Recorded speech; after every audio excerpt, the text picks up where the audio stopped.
सबैजनाहरूलाई स्वागत छ गुप्ता ट्युटोरियल च्यानलमा। आजको भिडियो हामीले चाहिँ 2077 को क्वेसन सल्भ गर्नेछौँ जुन कि फिजिक्सको रहेको छ र म तपाईलाई न्युमेरिकल पोर्सनहरु मात्र गराउँदै छु। सो म तपाईलाई अलरेडी 7 र 8 को अलरेडी गराएको छु र आजको भिडियोमा म तपाईलाई क्वेसन नम्बर 9 को सल्भ गर्ने छु। चिन्ता गर्नु पर्दैन, यो भिडियो अलरेडी अवेलेबल रहेको छ, तपाईहरुले प्लेलिस्टमा गएर हेर्न सक्नुहुन्छ। त्यही पनि म तपाईलाई 2077 को क्वेसन मा सोधिएको छ, त्यही पनि म तपाईलाई रिपिट गर्दै छु। चिन्ता गर्नु पर्दैन, म तपाईलाई इजी वेमा बुझाइदिन्छु। र अझैसम्म मेरो च्यानललाई सब्स्क्राइब गर्नुभएको छैन भने सब्स्क्राइब गर्नु होला, लाइक शेयर कमेन्ट गर्न नबिर्सनु होला। र यदि मेरो ह्यान्डरिटन पीडीएफ जुन कि फिजिक्सको पाउनु भएको छैन भने, हेर्नु भएको छैन भने म लिंक डिस्क्रिप्सनमा राखिदिन्छु। म आफ्नो वेबसाइटको त्यो वेबसाइटमा गएर तपाईहरुले फिजिक्सको ह्यान्डरिटन पीडीएफ हेर्न सक्नुहुन्छ है त। सो ढिला नगरिकन आज हामी क्वेसन नम्बर 9 को सल्भ गर्नेछौँ।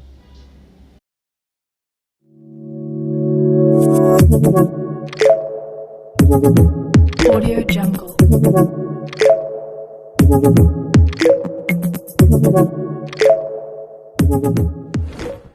ल अब हामी क्वेसन नम्बर 9 को सल्भ गर्दै गर्दा यदि तपाईहरुसँग यो क्वेसन छैन भने, 2077 को क्वेसन छैन भने म आफ्नो वेबसाइटको लिंक डिस्क्रिप्सनमा राखिदिन्छु, त्यहाँबाट गएर हेर्न सक्नुहुन्छ।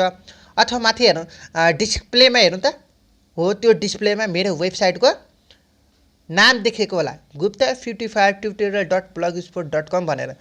त्यो गएर गुगलमा गएर सर्च गर्दाखेरि तपाईहरुले ठ्याक्कै भेटाउनुहुन्छ है त। सो दैट तपाईहरुले यो क्वेसन हेर्न सक्नुहुन्छ। सो अब चाहिँ क्वेसन नम्बर 9 को 9 तिर सल्भ गर। यो तपाईहरुले क्वेसन आफै पढ्नुस्। यो क्वेसनमा के छ म तपाईलाई बुझाइदिन्छु, चिन्ता गर्नु पर्दैन। र यो क्वेसन जे छ म तपाईलाई यहाँ अलरेडी लेखेको छु है त। सो अब हामी सोलुसन तर्फ लाग्छौं। ल यो क्वेसनमा के भनेको छ तपाईलाई आफै पढ्नुस् र यहाँ पोइन्ट आउट गर्ने कुरा के रहेको छ म तपाईलाई त्यो भन्दै दिन्छु है त। सो यहाँ तपाईलाई माथि जे छ तपाईले आफै पढ्नुस्। If the separation between the atomic plane of the beryllium crystal is भनेको 0.732 आर्मस्ट्रङ भनेको छ। भन्नुको अर्थ के भयो त, separation between the atomic plane भन्नुको अर्थ डी भयो, आर्मस्ट्रङ रहेको छ। सो दैट हामी मिटरमा लैजान के गर्नुपर्छ, 10 को पावर -10 ले मल्टिप्लाई गर्ने। यो भयो तपाईहरुको डी को। अब हेर्नु त तपाईहरुको वेभलेन्थ पनि दिएको छ 0.1 आर्मस्ट्रङ। वेभलेन्थ भनेपछि तपाईहरुको आर्मस्ट्रङ छ, आर्मस्ट्रङ भनेपछि तपाईहरुको मिटरमा लैजानु। र क्वेसनमा के सोधेको छ हेर्नु त, के भनेर सोधेको छ, what is the angle between the incident neutral beam and the atomic plane that will yield a monochromatic beam of the neutron भनेको अर्थ एंगल कति हो त्यो सोधिएको रहेको छ है त। अब यो त हामी गिवन लेखिहाल्यौं, के दिएको छ र डिस्टेन्स दिएको छ, वेभलेन्थ दिएको छ र एंगल कति हो फाइन्ड आउट गर भनेर सोधिएको छ। अब हामीसँग फर्मुला त थाहा नै छ, 2d sin θ = n λ भनेर तपाईलाई अलरेडी यो फर्मुला थाहा छ है त। यो फर्मुला तपाईहरुको 12 मा पनि छ, 12 को फिजिक्समा पनि छ। चिन्ता गर्नु पर्दैन, म तपाईलाई ए टु जेड यो फर्मुला युज कसरी गर्ने र कसरी हामी एंगल फाइन्ड आउट गर्ने त्यो तपाईलाई सिकाइदिन्छु है त। सो हामी यो फर्मुला युज गर्छौं। यदि तपाईहरुसँग यो फर्मुला कन्ठ छैन भने एनी हाउ तपाईलाई कन्ठ पार्नु पर्ने हुन्छ है त। सो अब के भयो त भन्दाखेरि sin θ यहाँ राख्यो n लैम्डा डिवाइड बाइ यो 2d लाई यता तल डिनोमिनेटरमा लैदिए हो। अब थीटा भनेको sin inverse n lambda divide by 2d हुनेछ हो। अब हेर्नुस् तपाईहरुको क्वेशनमा n को भ्यालु के पनि भनेको छैन। सो भनेको छैन भने त्यतिखेर हामी n को भ्यालु 1 लाग्छौं, 1 लेख्छौं है त। यो n को भ्यालु 1 भयो, लैम्डा को भ्यालु अलरेडी तपाईहरुको वेभलेन्थ दिएको छ, मिटरमा लगाएर तपाईहरुले लेख्नुस्। त्यसैगरी d को डिस्टेन्सको पनि दिएको छ, मिटरमा लगाएर लेखिदिनुस्। र सबै क्याल्कुलेसन गर्दाखेरि थीटा भनेको sin इन्भर्स यो पुरै क्याल्कुलेसन गर्दाखेरि तपाईहरुको 3.92 डिग्री आउँछ।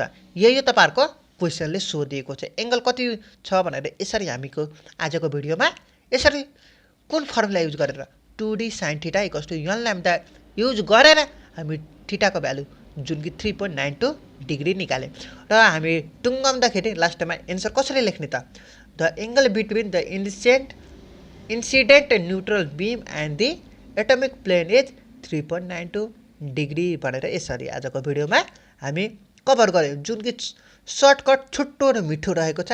यो हेर्नु त न्युमेरिकल चाहिँ छोटो छोटो रहेको छ फिजिक्समा। यति गरिसकेपछि तपाईँहरूको 5 मा 5 दिनेछ। र यदि तपाईँहरूले यो नगरे बापत तपाईँहरूले डेरिभेसन गर्नुहुन्छ भने थ्योरी गर्नुहुन्छ भने तपाईँहरूको 5 त होइन, 5 मा 5 त दिँदैन, तर 4 चाहिँ अभियसली दिन्छ। 1 नम्बर त घट्यो नि त, घटेको घटेन घट्यो। सो द्याट म तपाईँलाई के रिकमेन्ड गर्छु भन्दाखेरि यो सर्ट क्वेसनको जति पनि तपाईँहरूको न्युमेरिकल पोर्सन रहेको छ पहिला न्युमेरिकल पोर्सन गर्नुहोस्, त्यसपछि तपाईँहरूले डेरिभेसन गर्नुहोस् है त। सो द्याट तपाईँहरूको राम्रो मार्क्स भनेको यही न्युमेरिकलले गर्दा आउनेछ। मेरो चाहिँ इक्जाममा 52 आएको हो, त्यस्तै 52 आएको होइन। मैले सबै न्युमेरिकल गरेको थिएँ र लङ क्वेसनको मैले 2 र 3 को गरेको थिएँ। त्यस्तै गरी सर्ट क्वेसन भनेको तपाईँहरूको 4 र त्यस्तै गरी यो 6 को गरेको थिएँ। त्यस्तैले मेरो 52 आएको हो है त। मैले भन्न खोजेको होइन मेरो 52 आएको भन्न खोजेको होइन। त्यस्तै तपाईँहरू पनि 60 मा 55 ल्याउन सक्नुहुन्छ। कसरी ल्याउन सक्नुहुन्छ भन्दाखेरि तपाईँहरूले न्युमेरिकल पोर्सन चाहिँ सबै गर्नुहोस् र थ्योरी पनि गर्नुहोस्। यहाँ चाहिँ अप्सनमा छ नि त कुनै 8वटा भनेर, हो यो 3वटा मध्ये कुनै 2वटा गरोस् र 6वटा बाँकी न्युमेरिकल गर्नुहोस् भन्न खोजेको हो है त। यसरी तपाईँहरूले 55 प्लस भन्दा माथि पनि ल्याउन सक्नुहुन्छ, अथवा 60 मा तपाईँहरूको 58 पनि आउन सक्छ। के थाहा तपाईँहरूको लक अनुसार है त। सो मैले भन्न खोजेको तपाईँहरूले जतिवटा पनि न्युमेरिकल पोर्सन रहेको छ फिजिक्सको न्युमेरिकल पोर्सन चाहिँ तपाईँहरूले कभर गर्नुहोस्, छुट्याउँदै नछुट्याउनुहोस् है त। सो आजको भिडियोमा म तपाईँलाई क्वेसन नम्बर 9 को सल्भ गरेँ र नेक्स्ट भिडियोमा म तपाईँलाई क्वेसन नम्बर 10 को सल्भ गर्नेछु है त। क्वेसन तपाईँले हेर्न सक्नुहुन्छ। र आजको भिडियो तपाईँलाई कस्तो लाग्यो कमेन्ट सेक्सनमा गएर कमेन्ट गर्न नबिर्सिनु होला। र यदि तपाईँलाई अप्ठ्यारो लाग्यो भने मलाई पर्सनली मेसेज गरेर पनि सोध्न सक्नुहुन्छ, अथवा कमेन्ट सेक्सनमा गएर पनि कमेन्ट गरेर सोध्न सक्नुहुन्छ। र अझसम्म मेरो च्यानललाई सब्सक्राइब गर्नुभएको छैन भने सब्सक्राइब गरिदिनु होला, लाइक सेयर कमेन्ट गर्न नबिर्सिनु होला। र मेरो इन्स्टाग्राम आइडीलाई फलो गर्नुभएको छैन भने लिङ्क डिस्क्रिप्सन राखिदिन्छु, मलाई फलो गर्न नबिर्सिनु होला। र यदि तपाईँलाई कुनै समस्या पर्यो भने मलाई इन्स्टाग्राममा पनि मेसेज गरेर पनि सोध्न सक्नुहुन्छ। So thank you guys watching this video.